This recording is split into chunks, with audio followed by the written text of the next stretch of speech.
I think that the basic story of Frankenstein is frightening because it has something to do with the idea of facing the consequences of our actions and not understanding what the consequences will be. That you make an intervention into the world to try and relieve suffering, even if it's only your own suffering, and the consequences are disastrous and unimaginable and totally out of your control.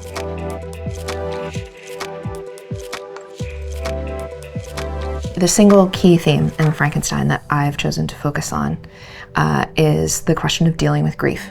Dealing with things like loss, grief, physical frailty.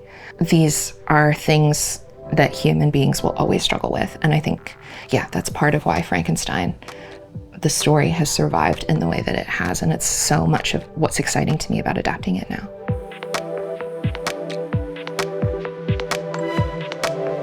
AI is copyright infringement. It is an attempted solution to a problem that doesn't exist. Like, in other words, it's attempting to solve the problem of creativity, but creativity isn't a problem. It's like one of the great joys of being a person.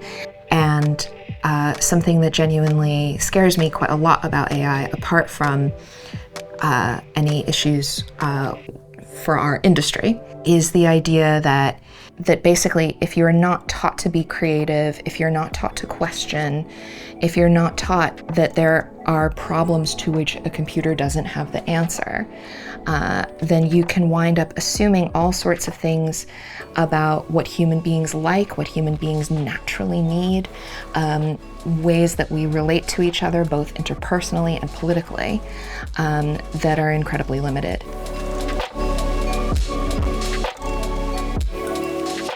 The advice I would give to aspiring young writers and theater makers is to make as much theater as you can, write as much as you can, and have as much fun as possible while doing it. If you find a way to enjoy yourself while writing and while making theater as much as possible, you are going to keep doing it, and if you keep doing it, you are going to get better.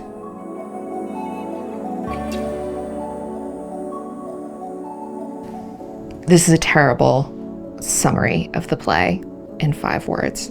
The internet is forever. Yikes. So another slightly more real, maybe, 5-word summary of the play would be a funny play about grief.